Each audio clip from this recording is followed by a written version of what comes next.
Dear student, welcome to EPG Pathshala. Today we are going to discuss our module Adsorbent, PSA, adsorption cycle, rotary and fluidized bed. In this module, we are talking about the various kinds of adsorbent along with their physical property. We are going to discuss on pressure swing adsorptions, their principle and their applications, adsorption cycles and principles and working behind the rotary and the fluidized bed. Now we are going to discuss the module in detail. Adsorbent, PSA, adsorption cycle, rotatory bed and fluidized bed. Introductions.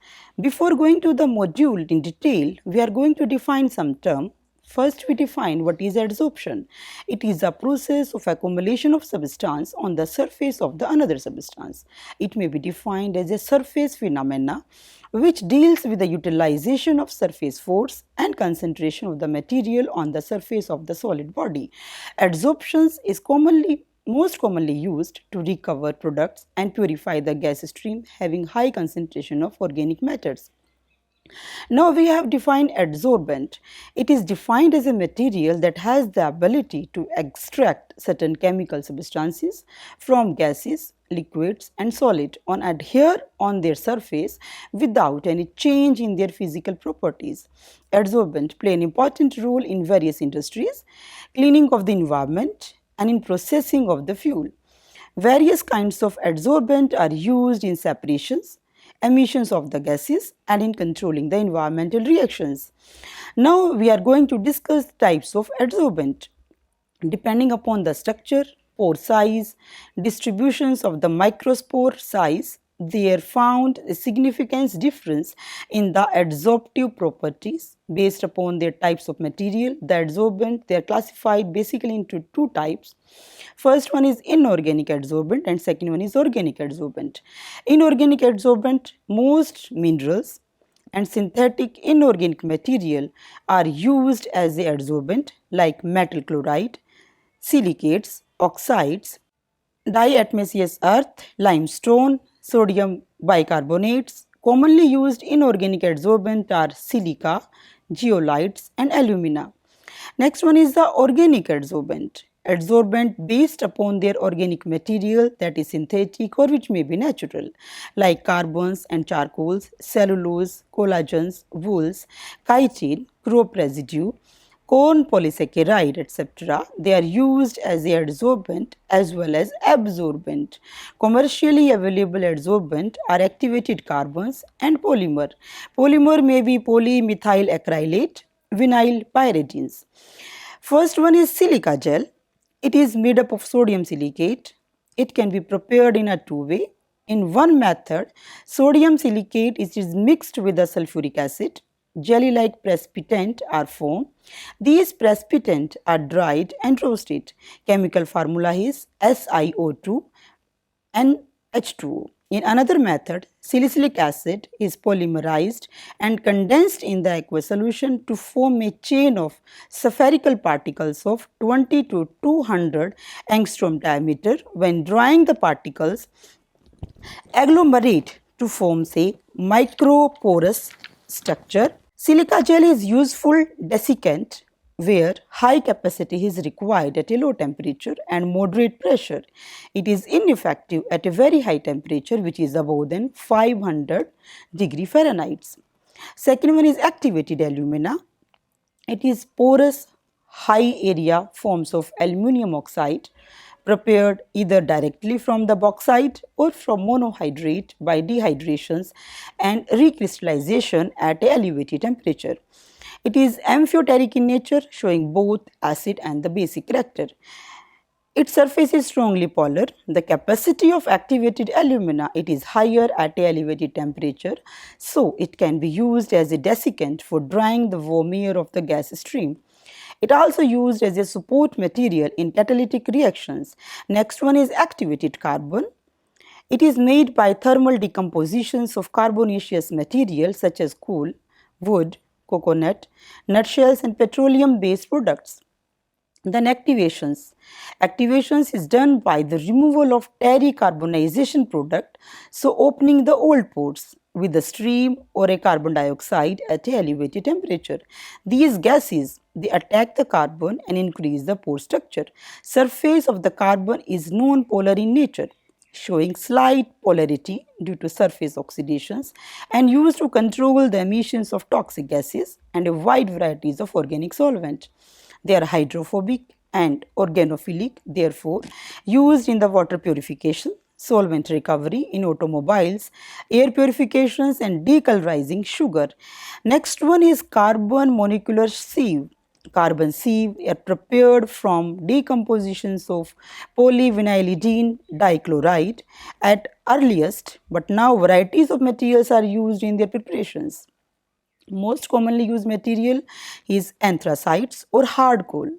Carbon sieve is prepared by their controlled oxidations and thermal treatment.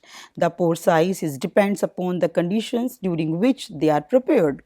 These carbon sieve, they are used in air separations, productions of hydrogen gas and cleanup of the off gases from the nuclear facilities. Next one is the zeolite, which is also known as the molecular sieves. Zeolites, they are porous, crystalline aluminosilicate which are obtained naturally or formed synthetically. It consists of SiO4 and AlO4 tetrahedra which are joined together in the various arrangement by sharing the oxygen atom, forming a crystal lattice containing the pores where other molecule can easily penetrate. Two crystal types, they are most common. Type 1 having the opening formed by 4 sodalite cage, and type X or Y, they have opening which is formed by 6 sodalite cage as shown in the figure 1. It can be used to capture or separate the gases on the basis of their molecular shape and size. Molecular sieve are used to remove the moisture from the exhaust stream, to remove nitrogen oxide compound and to separate hydrocarbon in refining processes. MCM41, it is a zeolite material. It has uniform and large pore size. Surface is acidic in nature, having a large surface area. It helps in the removal and recovery of volatile organic compounds and reductions of nitrogen oxide with the hydrocarbon. Zeolite HM is an effective in separating the carbon dioxide and nitrogen dioxide gases in low concentrations in a mixture due to its cationic and geometry of the pores. Next comes up with the adsorptions and desorption cycle with the zeolites. What is adsorption? Zeolite is a crystalline mineral which has the property of adsorbing the water vapors because of its porous structure and high amount of heat is released out in the process. Next is desorptions. In this process, water is baked out from the zeolite in the forms of vapors by heating the zeolites and liquefy in the evaporation vessels. Next one is a synthetic polymers. These adsorbents are made by cross-linking the long-chain polymers having varieties of functional group. They have rigid microporous structure. They have a very high adsorption capacity for selected organic compounds and dissolve more rapidly as compared to the activated carbon. They are used in the gas stream containing large amount of the water vapors. Synthetic polymers, they are used to control the organic compounds like ketones, reactive monomers and aldehydes. Major limitations is only their high cost. Next one is the activated coconut charcoal. It used to adsorb volatile organic compounds. The use of solid waste like waste, tire, coal reject and oil palm fibers, they are used to develop adsorbent which are used in the removal of volatile organic compounds, NOx and phenolic compounds. The selection of these suitable adsorbent is based upon their properties lying very high internal surface and high porosity, high adsorption efficiency, regenerability, kinetic thermal stability, mechanical integrity, low pressure drop and their low cost. Adsorptions occur at a gas-solid interface, so effectiveness of any adsorbent is depending upon the available surface area. Larger the surface area, higher is the adsorption capacity. Dubonnet classified the pore in the activated carbon as a micropore having the size of 10 to 100 angstrom. Translational pores means 100 to 1000 angstrom and macropores having the size of above than 1000 angstrom. Most of the gaseous pollutant is in the range of 400 to 900 angstrom in size. So large pore act as a only passageway and smaller one deserve as a best strong adsorption forces. Now let us start with what is the adsorption system. There are two kinds of adsorption systems are there, non-regenerative and regenerative. First we discuss upon the non-regenerative adsorption system. It consists of thin adsorbent bed ranging in thickness from 0.5 to 4 inches, that is 1 to 10 centimeter. It is mainly used in air purification device for small air flow stream like laboratory exhaust and in the office. The thin bed adsorber available in different shape like flat, cylindricals and plated shape. The activated carbon granules are retained by porous supporting material as perforated metal sheets. Next one is regenerative adsorption system. It consists of fixed, moving and fluidized bed. These systems are used to control varieties of organic vapors and are regenerated by low pressure steams. Fixed carbon bed are used for controlling the air pollutant. The organic compound may be recovered by condensing the exhaust from the regeneration step and separating the water and the solvent. Regeneration is done by reversing the adsorption process by increasing the temperature and decreasing the pressure. There are four methods by which we use for the regeneration are. First one is pressure swing. In this, pressure is lowered at a constant temperature to reduce the adsorbent binding capacity. Next one is thermal swing. The bed is heated to reduce the adsorption capacity. Steam regeneration is a best example of thermal swing regeneration. Third one is inert purge gas stripping. Stripping is caused by inert gases which reduced the partial pressure of the contaminant. In this molecule, they migrate from surface into the gas stream. And fourth one is a displacement cycle. This method is used where the adsorbate is heat sensitive and valuable. The adsorbate is displaced by preferential adsorbed material. Now start with the pressure swing adsorption PSA. Adsorption is a separation process in which essential requirement is an adsorbent that absorb one component from the mixture of the component. The selectivity maybe depends upon difference in the kinetic, that is absorption rates, or on the difference in the adsorption equilibrium. PSA technology is defined as the selective adsorption of one or more component of a feed gas mixture on a solid adsorbent so that the adsorbed phase with compositions different from the feed mixture is formed when the feed is contacted with the adsorbent. The adsorbed components are then deadsorbed by reducing the partial pressure and the clean adsorbent can be reused again. In short, we can say that PSA process is consists of cycle sequences of adsorption at a very high partial pressures and desorption at a very low partial pressures. There are basically two main principles of the separation in all the adsorption process. First one is adsorption and second one is desorptions. Adsorptions here, the preferential adsorbed species, they are picked from the mixture, and in the desorption, here the species are removed from the adsorbent. This process is also known as regenerating. In PSA process, the adsorbed species are removed in the regeneration step by reducing the total pressure under isothermal conditions. The adsorptions taking place at a high pressures and desorptions occur at a low pressure.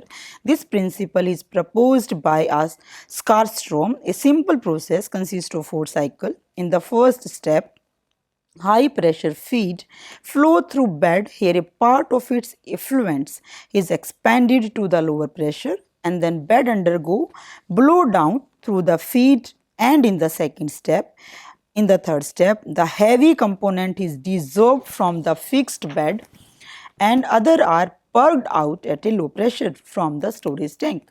The gas from the storage tank is utilized in fourth step for the pressurized as shown in the figure 2a and 2b.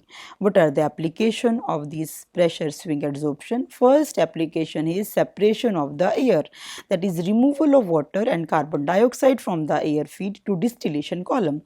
Second is production of carbon monoxide from the blast furnace and steel industries. Third one is hydrogen production from the steel methyl reformer of gases, productions and upgrading of hydrogen from the different hydrogen containing gases. Fourth application is production of ammonia from the SMR of gases. Fifth is production of carbon dioxide from the methane separations and upgrading the crude natural gas. And next one is the alcohol dehydrations, helium recovery from the divine gases, solvent vapor removals and recovery, separations of normal and isoparaffin, ozone enrichment. So we can say that it can provide an energy efficient, low cost, very flexible method of gas separations as compared to other conventional methods like distillations and adsorptions. Next comes with the adsorption cycle. Adsorption is a reversible process where the molecule is fixed onto a solid matrix, consists of porous material. Adsorption is a exothermic reaction because energy is lost when the molecules are fixed on the adsorbent.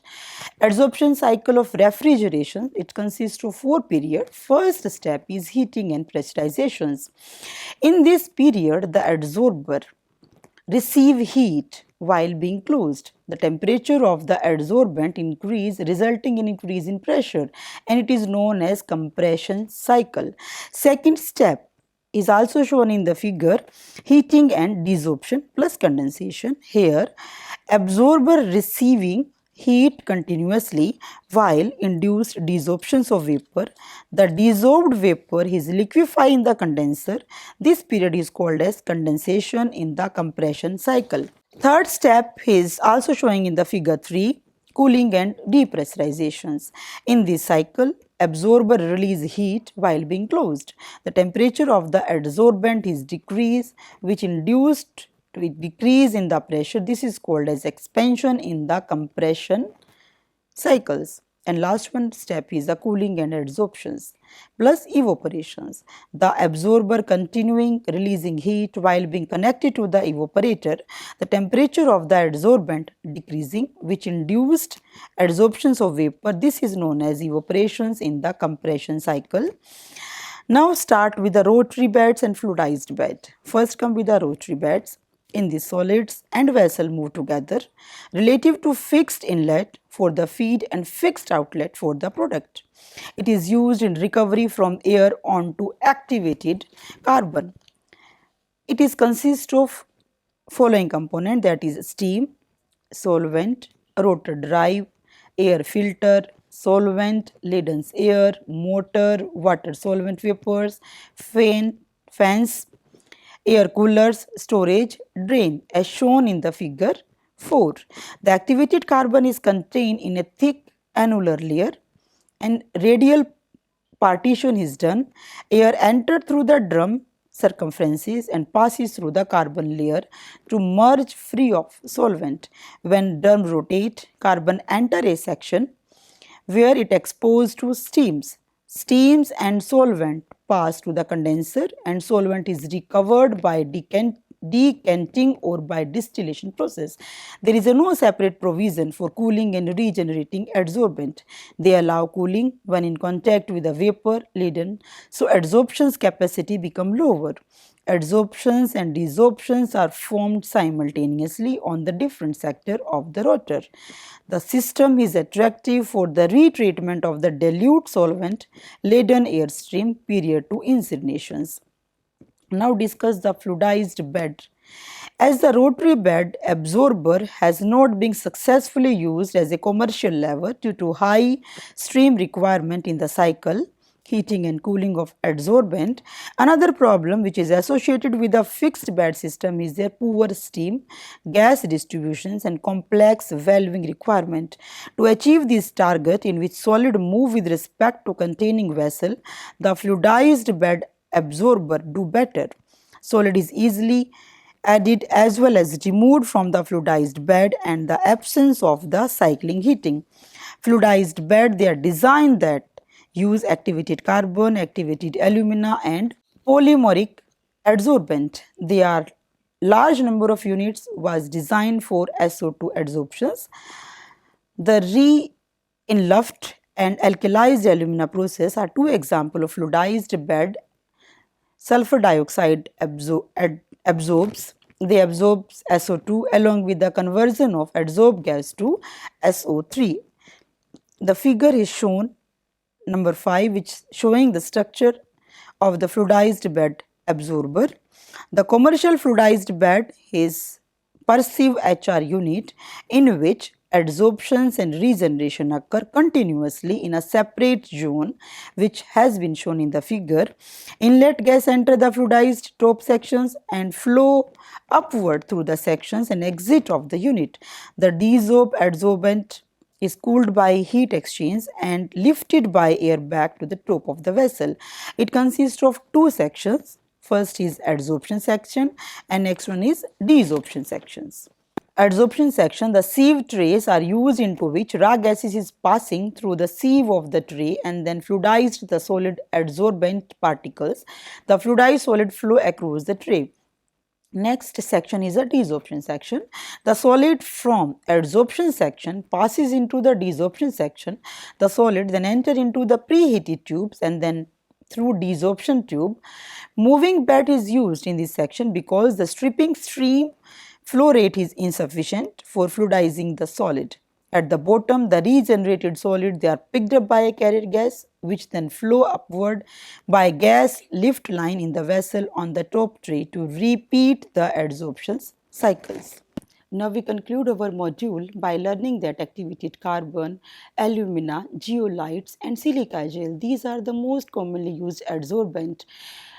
The selection of a good adsorbent is depending upon the various physical property like their pore size, their surface area and the absorption capacity. Among all the adsorption system, the fluidized bed, it's showing a continuous operations and efficient utilization of the adsorbent. Hope we all are benefited from the modules. Thank you. Last में फिर मैंने गड़बड़ की है. Hope we all are benefited from the module. Thank you.